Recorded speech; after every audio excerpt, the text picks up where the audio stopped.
Assalamualaikum warahmatullahi wabarakatuh. Perkenalkan, nama saya Pia Jessica dari kelas 79 bersekolah di SMP Negeri 2 Bandar Lampung. Hari ini saya akan menceritakan tentang cerita fantasi yang berjudul Cermin Ajaib. Suatu hari pada saat Intan ingin pulang ke rumahnya, ada Sari yang tiba-tiba lewat di depan Intan. Ada anak miskin lewat. Udah miskin, jelek, kayak gitu sekolahnya di sekolah favorit. Tanpa Intan menjawab, Intan langsung lari pulang menuju rumahnya. Sesampainya di rumah, Intan terpaku menatap cermin. Matanya berkaca-kaca. Ia masih tak dapat mengerti mengapa Sari selalu memusuhinya. Dulu, ia dikata-katai sebagai anak yatim, miskin, dan lain-lainnya. Tetapi, bersekolah di sekolah favorit paling mahal di tempatnya. Dulu, rambutnya pernah ditarik hingga kepalanya pusing selama 3 hari. Pernah pula, ia nyaris ditabrak dengan sepeda hingga jatuh terjajar menatap tembok. Kali ini dimasukkannya ular mainan ke tasnya. Sungguh kelakuan Sari kepadanya di luar nalar. "Mengapa menangis, cantik?" tanya cermin di depannya. Intan tersenyum, disekanya air mata yang membasahi pipinya. "Kelakuannya hari ini sungguh menyebalkan, cermin. Masa aku dikatakan mencontek ulangannya, padahal seumur hidup aku tak pernah menyontek." Sebel, teriak Intan. "Sudahlah sayang," kata cermin. "Nanti jadi jelek loh. Ibu tadi kan pasti tahu mana yang anak yang nyontek, mana yang tidak." "Benar, tentu saja. Makanya sekarang tersenyumlah, karena tersenyum akan membuat duniamu menjadi lebih cerah." Intan pun mencoba untuk tersenyum. Ya, lihat wajahnya menjadi lebih cerah. Tak ada gunanya ia meratapi kelakuan Sari kepadanya. Ia masih punya banyak teman yang lain. Biar dia miskin, biar dia yatim, tetapi hanya segelintir yang mengejeknya. Mungkin hanya Sari malahan, si anak gedongan yang manja itu.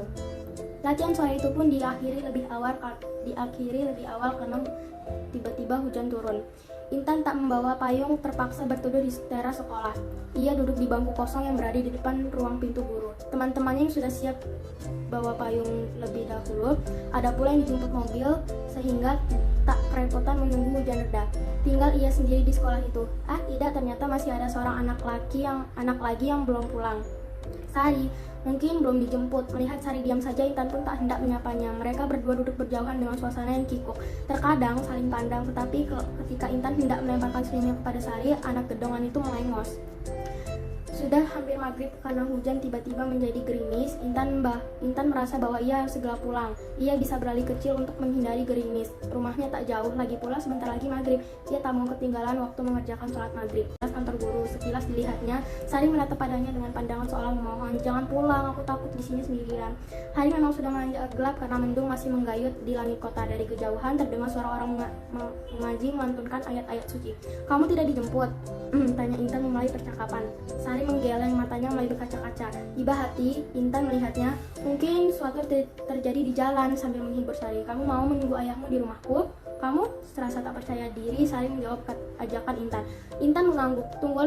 Tunggulah di rumahku. Kalau kamu mau, kamu bisa menelpon ayahmu atau titip pesan ke Pak Min kan? Kita bisa sholat maghrib di rumahku." Setengah terpaksa karena malu dan takut, Intan pun mengiyakan ajakan Intan. Mereka berdua berjalan menyusuri jalan raya, kemudian berbelok menuju sebuah gang kecil. Di sanalah Intan tinggal bersama nenek dan ibunya. Memasuki rumah Intan yang sangat sederhana membuat Sari teringat akan kehidupannya. Rumahnya yang megah, luas, alangkah bedanya dengan rumah temannya yang kecil ini. Tapi rumah ini hangat. Ibu dan neneknya menyambut Intan dan Sari mereka dengan pelukan sayang.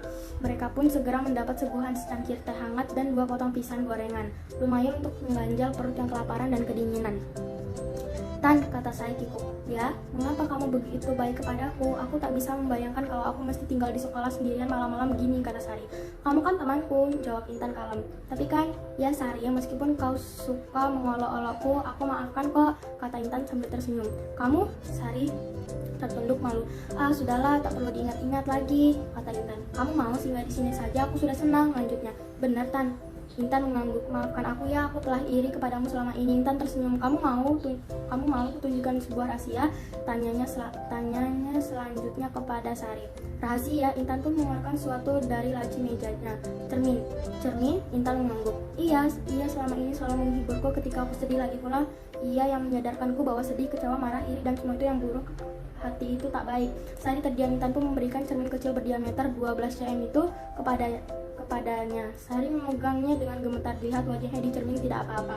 "Aku cuma melihat wajahku, Tan," katanya tak mengerti. "Nanti juga kamu akan mengerti. Kamu bisa menyimpannya di rumahmu kalau mau," kata Intan kepada Sari. Benar, sesampainya di rumah, dibukanya cermin itu diperhatikan dengan sesakma wajahnya dalam cermin. Tiba-tiba terdengar sebuah suara keluar dari cermin itu. "Hai Sari," kata cermin kepadanya. "Siapa yang berbicara?" Sari komentar. "Aku, cermin. Kamu bisa berbicara?" "Ya, dulu aku selalu berbicara dengan Intan jika ia sedang sedih. Coba lihat wajahmu di mukaku." "Sari," kata cermin kepada Sari. Sari pun memandang wajahnya. "Apa yang terlihat?" "Jelek, aku tak secantik apa yang tampak bila dicermin pada cermin yang biasa kugunakan," sahut Sari polos.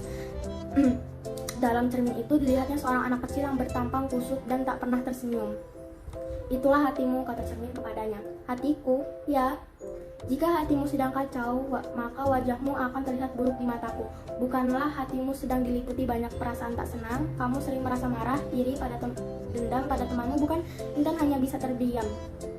Benar apa yang dikatakan cermin. Hari ini kamu telah sedikit berubah. Kalau belum, itulah wajahmu akan tak akan tampak pada wajahku, kata cermin lagi kepadanya. "Apa yang harus kulakukan, cermin?" tanya Sari kepadanya. "Berubahlah jadi anak manis cantik. Coba kau hilangkan sifat-sifat burukmu itu. Ya, aku yakin kamu pasti akan semakin cantik. Akan kuusahakan, cermin. Baiklah, aku percaya kepadamu. Coba sekarang untuk latihan tersenyumlah kepadaku," kata cermin. Sari pun menurut, tariknya sedikit ujung bibirnya membentuk sebuah senyuman. "Bagaimana?" tanya cermin. Masih belum cantik, buram. Coba senyumnya dikeluarkan dari dalam hati yang tulus. Ingatlah hal baik yang pernah kamu peroleh. Cantik kan?" kata cermin. Sari mengangguk mengiyakan. Ia memang tampak lebih cantik daripada ketika pertama kali bercermin.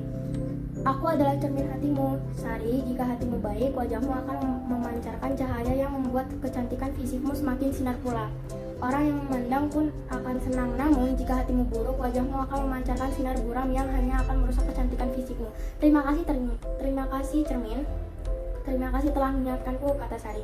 Tidak sabar rasanya ingin bertemu Intan esok hari dan meminta maaf padanya," gumamnya kemudian. Cermin pun hanya tersenyum lega karena telah menyatukan dua hati yang selama ini berselisih.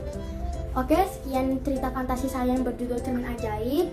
Mohon maaf bila saya ada salah kata dari cerita tersebut. Saya akhiri. Wassalamualaikum warahmatullahi wabarakatuh.